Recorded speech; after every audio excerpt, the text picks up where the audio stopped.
ملګرو په ملاکنډ یونیورسټۍ کې چې کوم ظلم او زیاتی شوی دی که نه د جینکو سره، نو موږ به دا ووایو که نه چې په دې کې د ټولو نه غټ ګناه چې دی که نه هغه د جینکو مور او پلار ته دی. لکه نن سبا جدید دور دی که نه،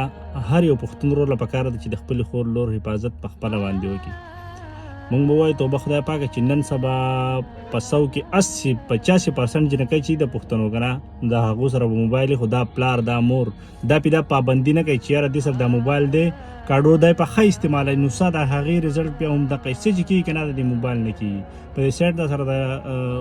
په ملاکنډ یونیورسټۍ کې د ظلم انتها شوې ده چې یو روحاني پلار، یو استاد، یو پروفیسر چې اسلام له د روحاني پلار درجه ورکړې ده، هغه پلار لګي د خپلو شاګردانو جینکو نه غلط ډیمانډونه کوي او د هغه په موبایل کې د هغه جینکو غلط تصویران او ویډیوګانې برآمد شوي دي، کومې جینکۍ چې په دغه یونیورسټۍ کې سبق وایي. او بیا دغه پروفیسر گرفتار شوی دی او د خر په شانتې ډبولی دی، خو زما د ذهن مطابق هغه ته سزا نه ده میلاو شوې. نو زما ټولو پښتنو ته درخواست دی چې په دې خبره به غلي نه پاتېږئ، که نن تاسو غلي شوئ سبا به دغه شانتې مسله بیا مخې ته راځي، بیا به مخې ته راځي او زمونږ هغه ټولې تورسرې هغه به د تعلیم نه هم محرومه کېږي او هغه به د داسې درندګانو ښکار کېږي هم چې داسې درندګان په یونیورسټیانو کې موجودي او د پښتنو د تورسرو د عزتونو سره هغه لپې کوي او بیا تې ویډیوګانې کوي او د نمبرو په لالچ کې بیا هغه جینکۍ هغه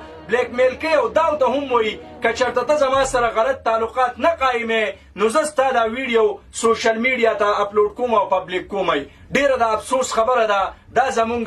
تعلیمي نظام دی. ملګرو چې څومره دنه کېدی شي دا ویډیو مخې ته شیر کړئ. ستاسو یو جهان مننه.